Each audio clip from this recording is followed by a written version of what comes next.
You're welcome. For I what? guess. Because I'm your nuclear deterrent. It's working. We're safe. America is secure. You want my property? You can't have it. But I did you a big favor. I have successfully privatized world peace. What more do you want? For now! I tried to play ball with these ass clowns. F you, Mr. Stark. F you, buddy.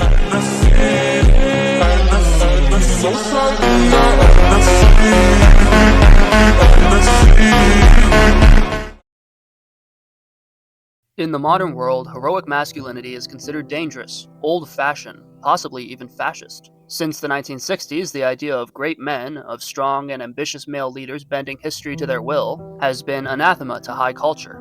If Oscar award-winning, critically acclaimed films have white male protagonists at all, they are weak and moralistic.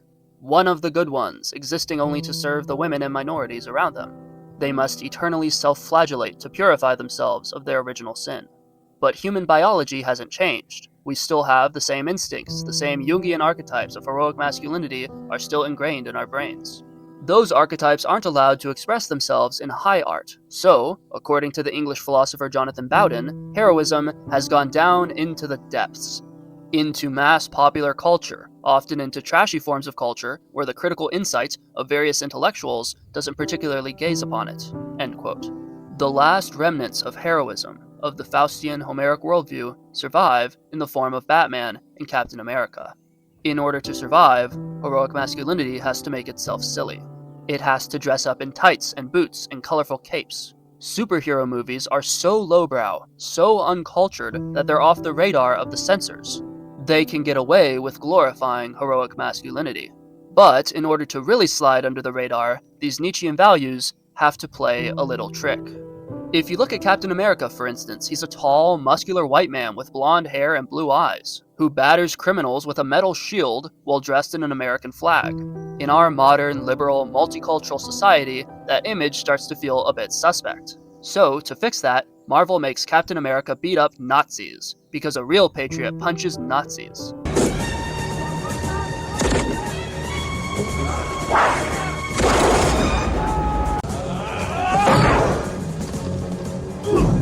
After January 6th, there was this delightfully cringy Twitter thread called "How the Avengers Would React to the Capitol Riots," a thread. And I'm just gonna read it to you because I can't be the only one who has to suffer through this. Captain America to Falcon: "I fought Nazis once. They're extremely dangerous." Then they see the guys scaling the Capitol wall fall into the shrubs. Falcon: "You sure these are the same Nazis?" Iron Man lands by the guy carrying the podium. "Mind if I borrow this?" Then tosses it to Hulk, who swings it like a bat at the mob. Guy: "Hey, that's my podium!" Iron Man: "Actually, it's the speaker's, and technically it's a lectern," then punches him through a wall. The Squad confronts the guy in Pelosi's office and demands he give back her mail, or we'll take it back. Guy: "You and what army?" Then Captain Marvel, Gamora, Scarlet Witch, Valkyrie, and every other female MCU character descend into the room one by one. That last one's really bad. Same thing with Indiana Jones. He's really the ultimate white man, a heroic adventurer with a gun and a cowboy hat, who goes around exploring jungles and stealing artifacts from ancient temples and sleeping with beautiful women. It's epic.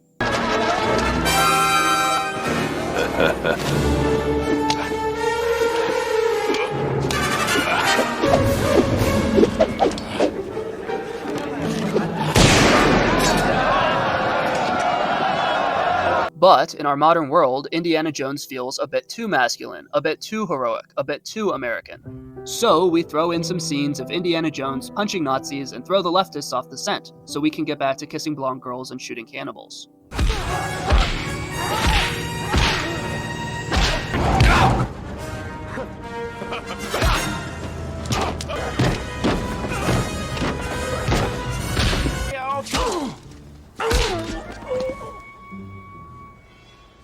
Whether it's Captain America or Indiana Jones, you always have the Red Skull or Colonel Dietrich building robots and cyborgs to take over the world, and they've got the big swastika in the background. And in the very last panel, Captain America's fist swoops in, and that fist symbolizes the American dream and the triumph of liberal democracy.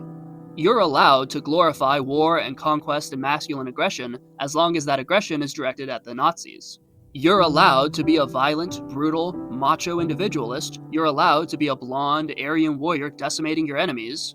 You're allowed to be a lone wolf bounty hunter cowboy, as long as the bad guys you hunt down are freaking racist Nazis. Because the heroic is a dangerous idea. There is a primal, violent, untamed spirit at the heart of these adventure stories, and that's exactly why they're so popular. Modern man needs that Nietzschean catharsis, that triumph of the will.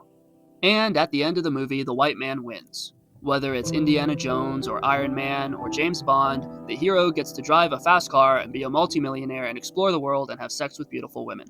If you read old comic books, the hero is always tall and strong, and he's always got a scantily clad woman around his leg, looking up in a pleading sort of way.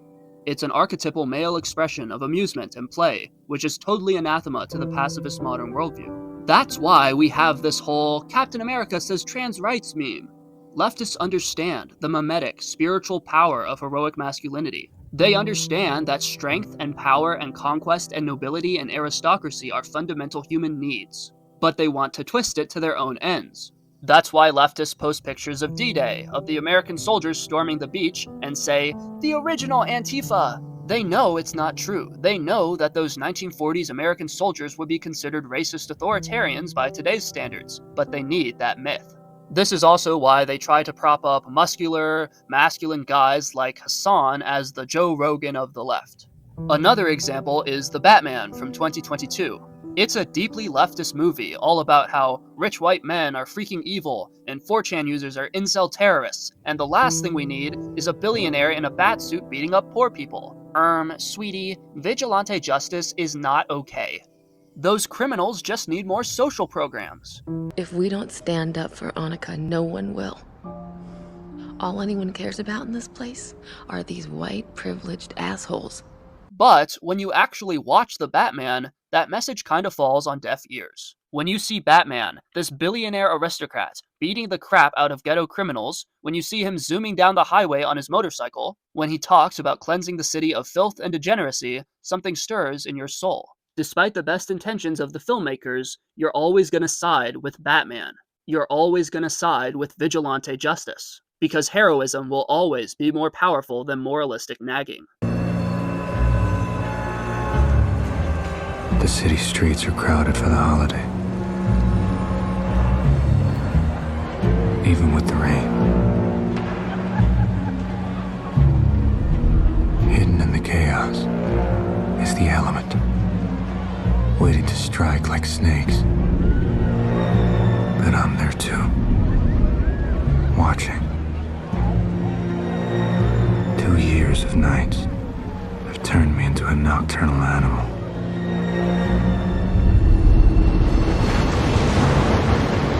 I must choose my targets carefully. The forerunner to Batman was a 1930s radio show called The Shadow. Orson Welles played this brutal, violent vigilante who would literally torture criminals. As he tortured them, he would laugh like a psychopath. Another 1930s character was Doc Savage. He was a 7-foot-tall blonde man covered in rippling muscles. He was a genius, a poet, and a musician. Basically, the ideal European aristocrat.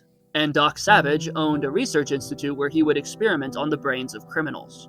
One of the greatest icons of American cinema was John Wayne, this tough, deep-voiced, rugged individualist, a man with a gun.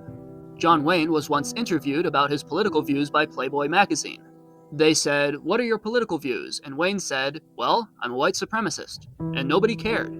He said, quote, "White supremacy should prevail until the blacks are educated to a point of responsibility. I don't believe in giving authority and positions of leadership and judgment to irresponsible people." End quote. Comic books, westerns, superhero movies, all these lowbrow pulp fiction genres are the last bastion of adventurous, violent, elitist heroism. To hide that fact, these genres set up a dichotomy. There's the good guy and the bad guy, the all-American superhero and the fascist supervillain. And the superhero is big and strong and wholesome, but the supervillain is evil and scheming. If you pay attention, you'll notice a suspicious pattern. Superman's arch-nemesis is Lex Luthor, who is a eugenicist. In the old comics, he talks about transcending humanity, creating a new race of super geniuses. Lex Luthor is a genius, but he's physically weak. Would you like a coffee? Where's the dog? Dog? The dog, Luther! You took the dog! That's right, you get all of this. Where's the dog? Captain America's arch-nemesis is the Red Skull, a genius eugenicist who is, especially compared to Captain America, physically weak. Spider-Man's arch-nemesis is Dr. Octopus, a genius inventor, a mad scientist who is physically weak.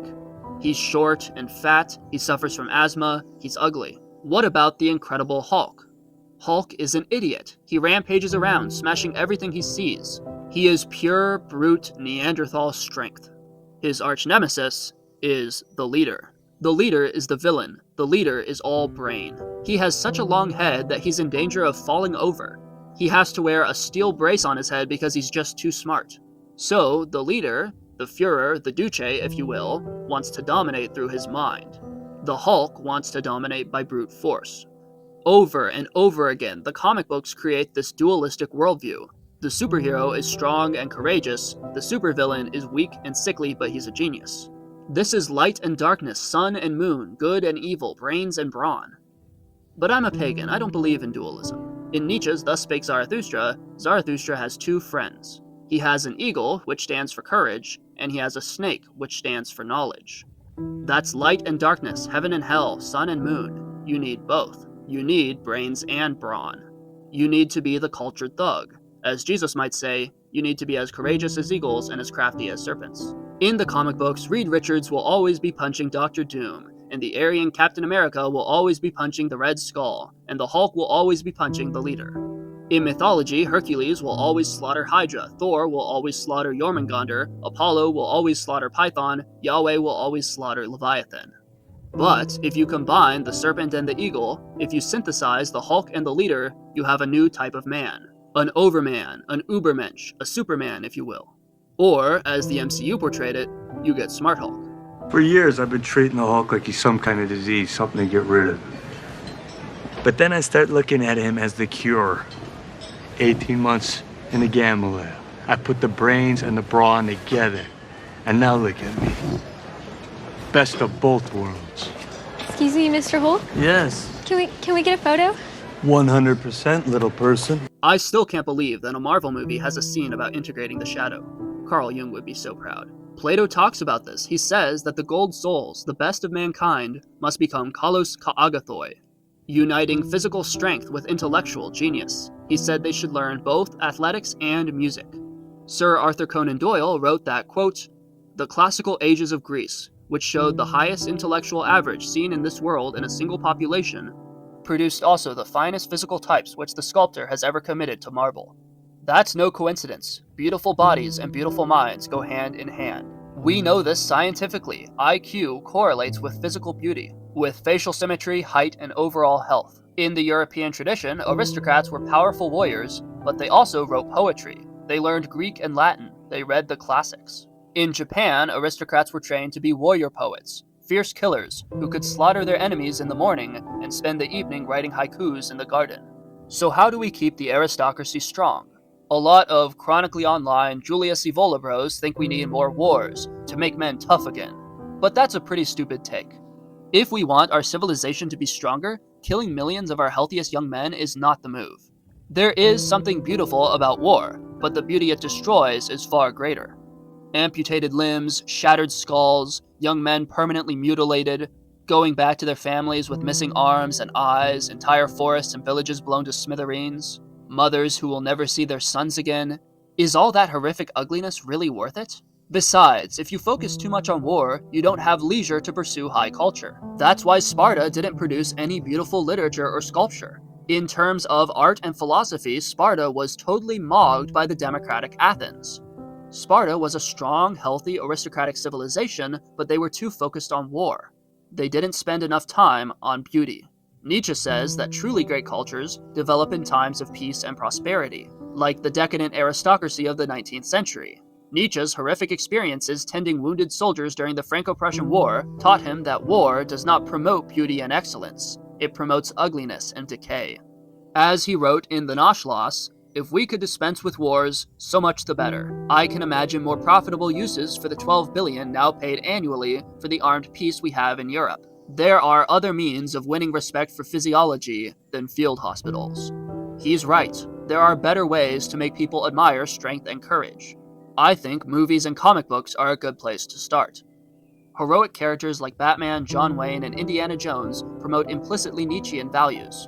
These values slide under the radar, they sneak past the watchful dragons of leftist censorship, and they hold a powerful grip on our culture. Taking back the West begins with art. It begins with writing beautiful stories. That is how we win. I'm talking about the kind of city that idolizes a masked vigilante. Gotham City is proud of an ordinary citizen standing up for what's right. Gotham needs heroes like you, elected officials, not a man who thinks he is above the law. Exactly. Who appointed the Batman? We did. All of us who stood by and let scum take control of our city. But this is a democracy, Harvey. When their enemies were at the gates, the Romans would suspend democracy and appoint one man to protect the city. And it wasn't considered an honor, it was considered a public service. Harvey, the last man that they appointed to protect the Republic was named Caesar, and he never gave up his power. Okay, fine. You either die a hero, or you live long enough to see yourself become the villain.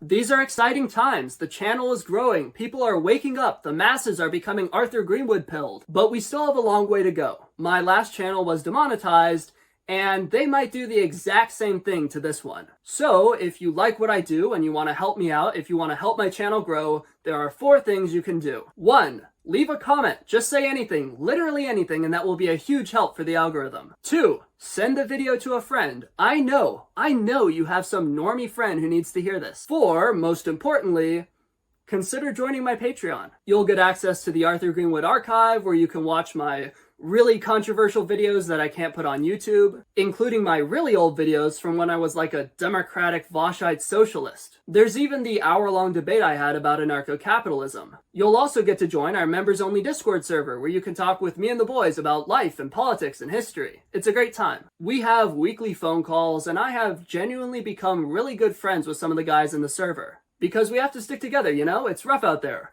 We need networks of highly disciplined, highly intelligent men. If you want to join my network, all it costs is $1 a month. That adds up to $12 a year, which is nothing. That's less than an hour of work. And in exchange, you get to be my friend forever.